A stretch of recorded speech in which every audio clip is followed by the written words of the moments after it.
irmãos, minhas irmãs, é com muita satisfação e alegria que cumprimento a vocês através de mais um estudo da Palavra de Deus. Eu gostaria, antes dessas considerações, de convidá-los para uma palavra de oração. Santo Deus, muito obrigado pelo teu cuidado, o teu amor, o teu carinho por nós. Muito obrigado pela nossa vida e a nossa saúde, e principalmente pelo privilégio de poder abrir a tua palavra e poder estudar. Nos abençoe, nos guiando através do teu Santo Espírito nas sendas do conhecimento da tua palavra, do conhecimento do teu reino. Dirija-nos, perdoa os nossos pecados e faltas, e que a tua causa avance. É o que te suplicamos, agradecidos em nome de Jesus. Amém, Senhor.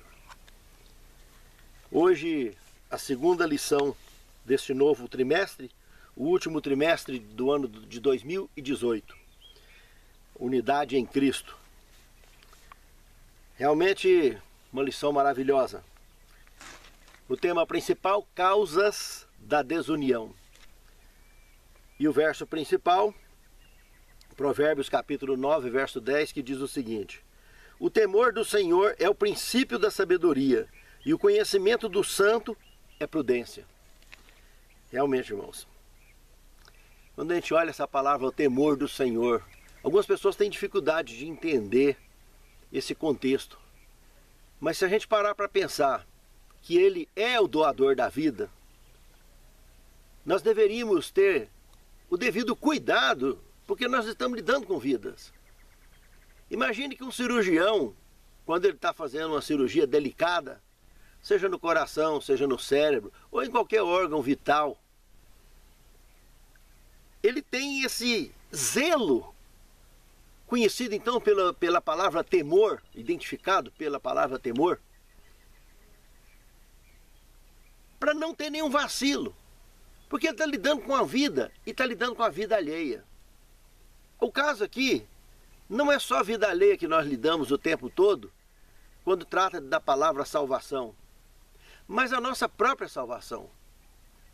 E quem é o doador da vida? Quem é o doador da oportunidade para que nós possamos nos recuperar, que é um detalhe indiscutível que nós não podemos jamais esquecer. Porque nós estamos aqui nesse planeta nos recuperando para voltar a fazer parte da raça original que Deus criou, a raça pura.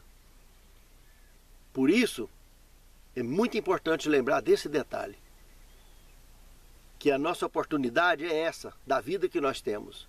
Por isso o temor do Senhor é o princípio da sabedoria, é o cuidado, o zelo, a cautela, o carinho de lidar diretamente com o Rei dos Reis, Senhor dos Senhores, o caminho, a verdade e a vida. E quando trata aqui do conhecimento do santo, é prudência. Quando nós escolhemos alguém para conviver, por mais experiência que tenhamos, nós não conhecemos aquele coração. Namoramos, noivamos, casamos, e no dia a dia continuamos a descobrir novidades. Novidades boas, novidades ruins. Quando é virtude é uma delícia, quando é defeito é um problema. E é uma coisa assim delicada. E quando se trata então de Deus, a nossa convivência com Ele nos leva a cada dia mais a ter essa experiência sempre positiva, porque Deus não tem falha conosco. Ele não tem defeito para apresentar para nós. Só virtude. Nós é que apresentamos defeitos nossos a Ele o tempo todo. Então conhecer Ele como nos conhece, por dentro e por fora. Conhece. Ele sabe quantos fios tem na nossa cabeça. Ele sabe quantos fios de cabelo tem na nossa cabeça. E nós sabemos muito pouca coisa dele. O tudo que sabemos é que Ele é o caminho, a verdade e a vida.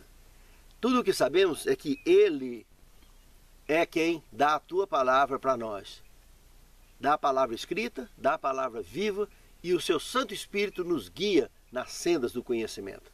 Por isso, é uma questão de prudência, realmente, cada dia buscar conhecer melhor ao Senhor e a sua palavra. Pense nisso, amado irmão. Pense nisso, amado irmão. Os profetas do Antigo Testamento, em todo o relato da história do povo de Deus, era comum esses altos e baixos, parecendo um eletrocardiograma, um eletroencefalograma. Sobe e desce, sobe e desce, sobe e desce. A história da fé é algo muito curioso. Seria muito interessante se nós buscássemos nos esforçar o suficiente para a nossa entrega voluntária a Deus ser tal que a nossa fé pudesse ser uma harmonia musical, firmar de forma ascendente e não perder o ritmo, ou desafinar, ou retroceder, ou cair. Se a gente conseguisse, pela graça de Deus, manter com firmeza os nossos passos, com oração e com fé, que isso é possível. É muito interessante porque nos mantém de pé e influencia o mundo ao nosso redor a fazer o mesmo. No Antigo Testamento, os profetas constantemente estavam advertindo o povo de Deus para que deixasse a apostasia, para que evitasse a apostasia. Conselhos e conselhos foram dados de Deus através desses profetas, desses servos e servas de Deus, para que Israel não caísse e que se caísse, levantasse. E se observarmos o que está escrito em Deuteronômio, capítulo 4, versos 5 e 6, eis que vos tenho ensinado estatutos e juízos, como me mandou o Senhor meu Deus, para que assim façais, no meio da terra que passais a possuir. Guardai-vos, pois, e cumpri-os, porque isto será a vossa sabedoria e o vosso entendimento perante os olhos dos povos que, ouvindo todos esses estatutos, dirão: certamente este grande povo é gente sábia e inteligente. Olha como que Deus espera que os outros olhem para nós, que nos vejam como pessoas sábias e inteligentes, mesmo que não admita, que não fala nada, mas eles reconhecem Cristo em nós. Eles saberão identificar quando realmente somos luz no mundo e sal na terra, porque a nossa conduta, o nosso testemunho dará essa impressão. E essa impressão é a chama necessária, é a centelha necessária para quem sabe despertar a fé naquele indivíduo ou naquela nação. Pense nisso, amado irmão. Pense nisso, amado irmão. Segundo tema: volta, ó rebelde Israel. Se observarmos o que está escrito em Deuteronômio, capítulo 28, de 1 a 14, nós vamos realmente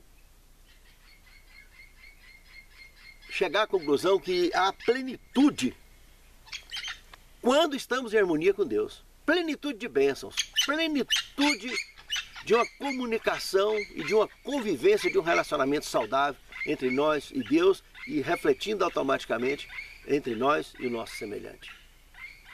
A história, irmãos, se repete todo o tempo. Pode passar a prestar atenção que a vida da gente é como um relógio.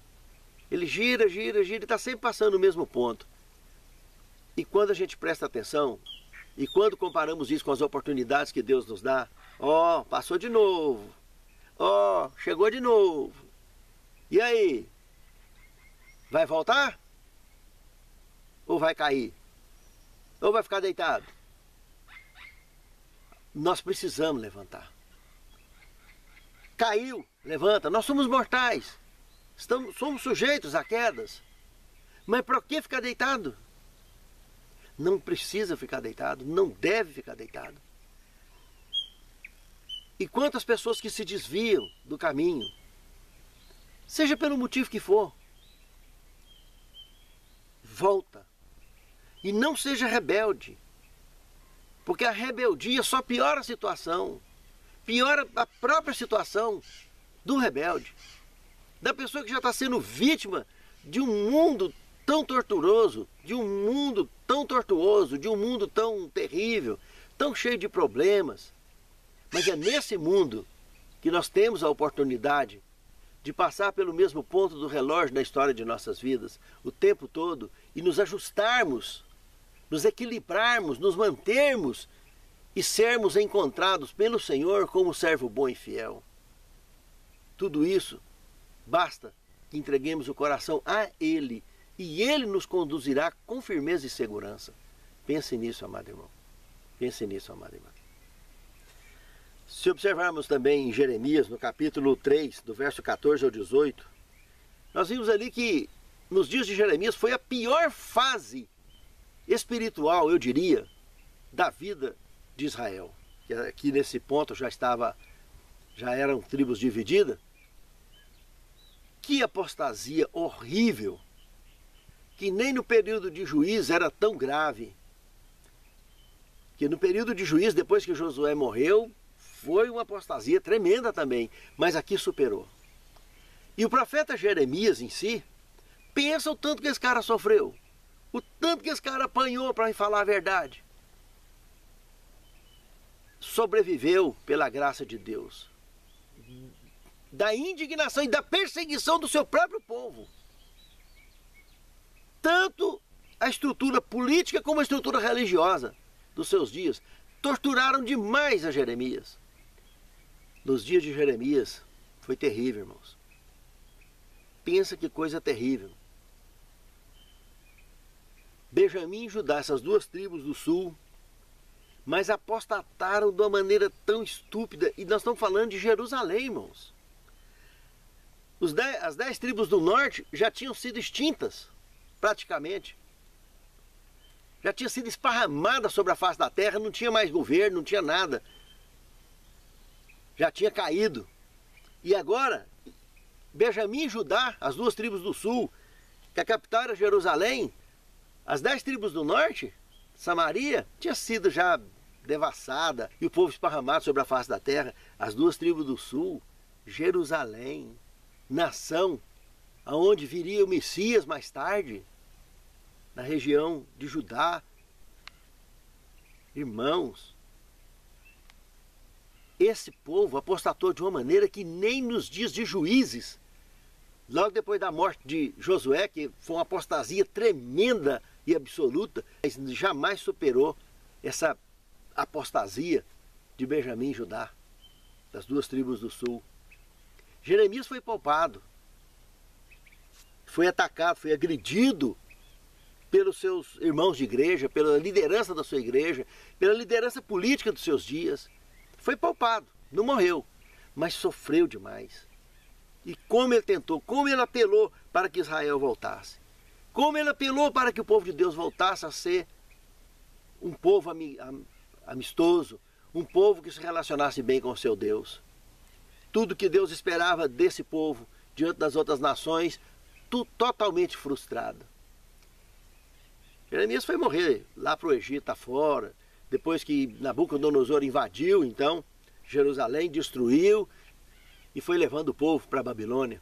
Uns poucos rebeldes ficaram por ali, escondidos daqui e dali, e Jeremias livremente, concedido pelo próprio rei Nabucodonosor, essa liberdade.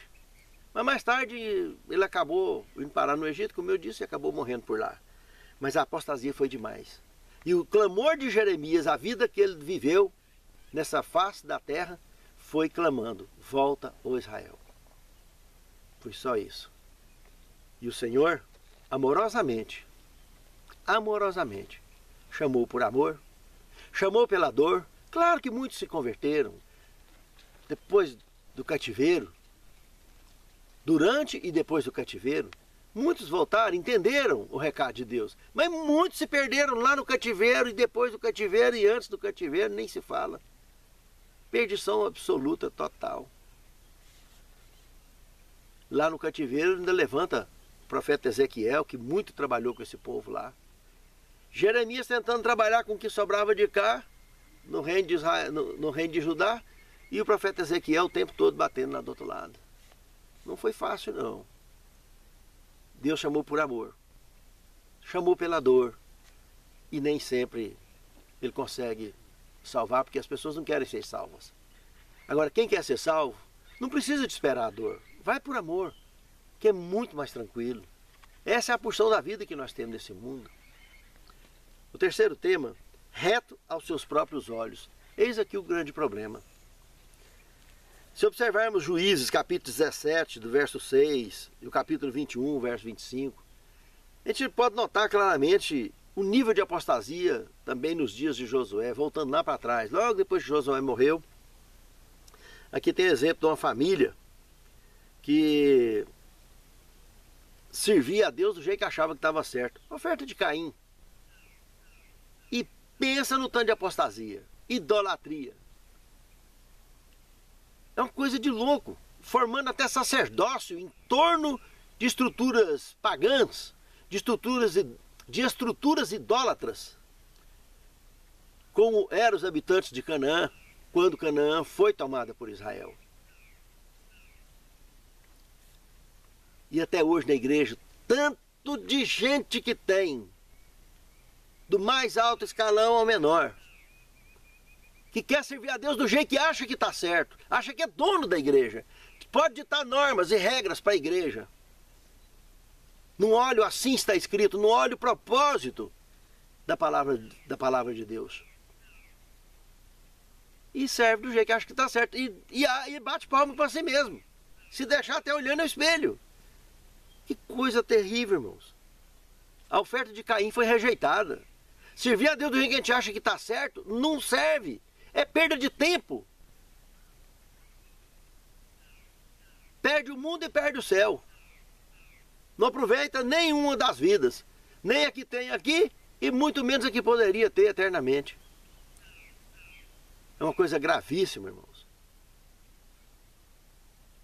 E eu diria que o único êxito logrado numa situação dessa é satânico. Porque não tem coisa pior do que perder tempo. É uma fatalidade. E quando nós nos entendemos reto aos nossos próprios olhos, ou servir a Deus do jeito que achamos que está certo, é isso que acontece, é perder tempo. Não tem valor algum. Juízes capítulo 2, versículo 11 ao 13, e capítulo 3, de 5 a 7, mostra situações semelhantes também, de apostasia, aonde Moisés tinha dado tanta orientação bacana, Josué, e o povo invernava na direção errada, fazendo besteira, servindo a Deus do jeito que achava que estava certo. Infelizmente, irmãos, isso continua. E é um grande prejuízo para a causa de Deus. Nós precisamos de ter consciência de que servir a Deus é em espírito e em verdade, porque o Pai procura tais que assim o adorem. João capítulo 4, verso 23. E é fazer o que Deus pede, não o que nós queremos.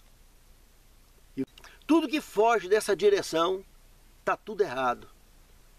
É atraso e perda de tempo. É andar na contramão da orientação divina. Realmente que Deus nos abençoe, irmãos, para que tenhamos essa consciência e andemos em novidade de vida, tanto com relação à obra de Deus, como a nossa missão individual, a missão coletiva e a missão individual. Pense nisso, amado irmão. Pense nisso, amado irmão. A divisão da nação hebraica. Quarto tema. Aqui nós entramos num ponto delicado, um outro tópico das Escrituras Sagradas, que também pesa muito nesse contexto. Salomão foi um rei que tinha um alto nível de conhecimento, de sabedoria, dirigida por Deus na vida dele. Ele conseguia, com toda a pompa e extensão que ele conseguiu territorial, que é a história de Israel, o apogeu da história de Israel, tanto de conquistas, de extensão de terras, como de riquezas e de um governo sólido. O apogeu foi no governo de Salomão. E evidentemente que para tudo isso, ele tinha uma estrutura econômica elevadíssima, que qualquer deslize se tornaria num desenfreamento econômico e inflacionário fora do comum. E foi exatamente o que aconteceu.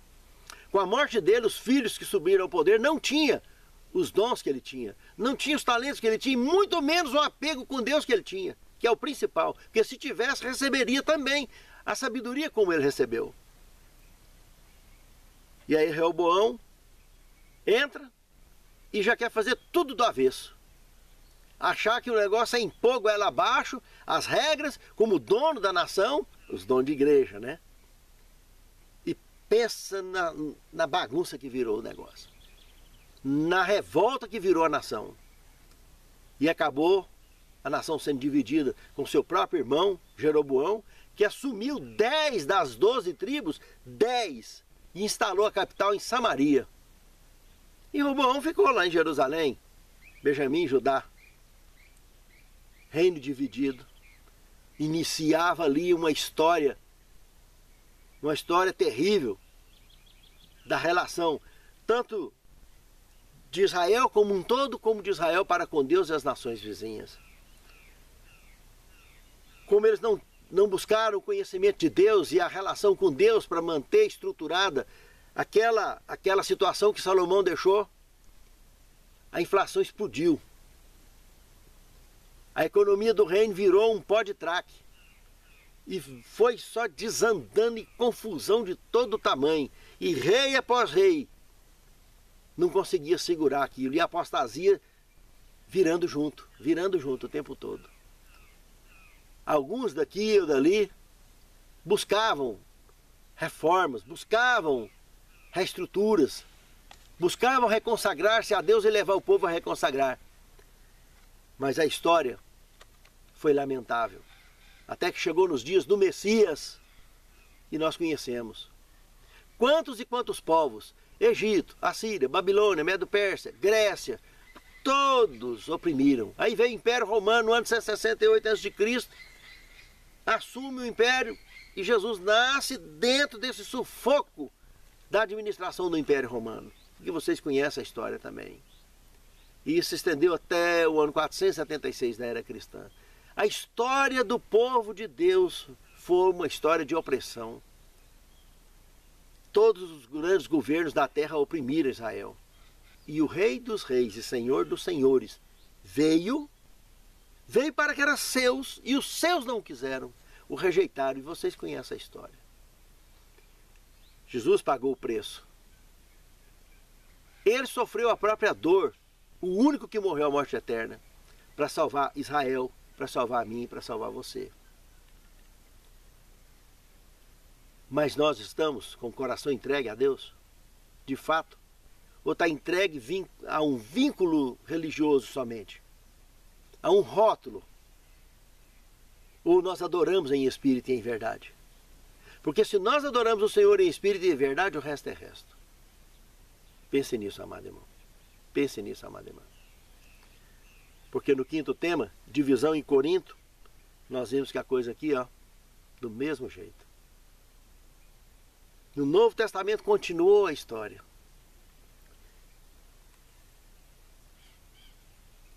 Se analisarmos 1 Coríntios capítulo 1, verso 10 a 17, veremos que lamentável. A tristeza que Paulo ficou, a preocupação, a apreensão e tantos conselhos para que o povo parasse de invernar na direção da rebeldia, parasse de invernar na direção da apostasia, parasse de invernar na situação de querer ser dono de igreja, de ficar disputando territórios, áreas ministeriais, áreas de liderança ou número de ovelhas. Porque essas coisas, sempre que vem a desunião, que é o tema que a lição está tentando mostrar, vai ter divisão. E tudo isso enfraquece o ambiente onde acontece. Seja ele do lar, seja ele na igreja, seja ele na empresa, seja onde que for.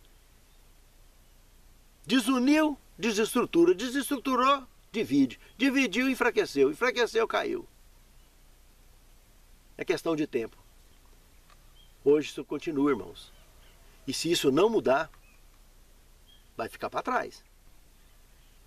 Só vai encontrar com o Senhor nos ares. Raça eleita. Raça eleita é gente convertida. Pessoa que não está convertida é raça caída, mesmo dentro da igreja é batizado. Pode ser ordenado, pode ser ministro, pode ser o que for, pode ter o cargo que for. Se não tiver convertido e não aceitar a palavra de Deus como ela é, não é converter, é raça caída. Raça eleita é convertida. E o convertido, essa hora que vê Jesus nos ares, vai ao encontro com ele. É um imã puxando um alfinete. Vai parar no céu ao encontro com o Senhor nos ares. Mas o raça caída, repelente. Mas a raça caída, repele. Vai pedir as pedras e os rochedos para cair na cabeça. Sabe, irmãos? Deveríamos refletir sobre isso, porque Jesus só ainda não voltou porque eu e você não terminamos a obra. Vamos cumprir com a obra, com a missão nossa, no mundo ao nosso redor. E assim o mundo todo receberá a palavra e Jesus voltará em breve. Sexto tema: aparecerão lobos ferozes. Analisando Atos capítulo 20, verso 25 ao 31, temos aqui Paulo mostrando no seio da liderança da igreja os prejuízos que esses donos de igreja aqui, chamados de lobos, né, que vêm para danificar o rebanho, que pega o rebanho para si, ele quer tirar vantagem do rebanho, de alguma maneira. Status, posição diante de todos, e como se isso fosse alguma vantagem. Quando é só isso, né? Porque tem uns que devora realmente, dá calote, dá mau testemunho, causa problemas gravíssimos, que nós temos histórias diversas dentro desse contexto, vivendo neste velho mundo. E tudo isso, como que o Paulo aqui comenta, dispersão, divisão e apostasia é o resultado disso aí. É conta marcada. E qual é o sentido da gente passar tantos anos evangelizando, pregando, para poder conviver o tempo todo com dispersões, com divisões e com apostasias? Qual o sentido que tem de estar caindo, levantando, caindo, levantando, caindo, levantando, se a gente pode e deve andar de pé o tempo todo? Não é fácil, meus irmãos, mas é a realidade que vivemos. Precisamos nos firmarmos, porque esses lobos estão soltos por aí, em todos os níveis, em todas as escalas. E nós temos que ser simples como as pombas e astutos como as serpentes, segundo a orientação de Cristo. E saber identificar essas situações e conviver no meio dessas situações de forma honrosa, de forma gloriosa, porque estaremos vivendo como luz no mundo e sal na terra. Só assim seremos vitoriosos. Sétimo tema: trabalhar e orar. Gostaria de citar um texto de Obreiros Evangélico, página 483, que diz o seguinte: em toda a palavra e ação, eles manifestarão bondade e amor, e ao ocupar cada obreiro fielmente o lugar que lhe é designado, a oração de Cristo em favor da unidade de seus seguidores será atendida, e o mundo conhecerá que esses são seus discípulos. Irmãos, trabalhar e orar, fazer a nossa parte. Eis o segredo da vitória. Santo Deus, muito obrigado pela tua orientação, pela orientação da tua palavra. E capacita-nos, Senhor, à compreensão da mesma e principalmente ao exercício e ao ensino da mesma. Santifica-nos na tua palavra, que a tua palavra é verdade. Continue nos dirigindo e nos guiando. É o que te suplicamos, agradecidos em nome de Jesus. Amém.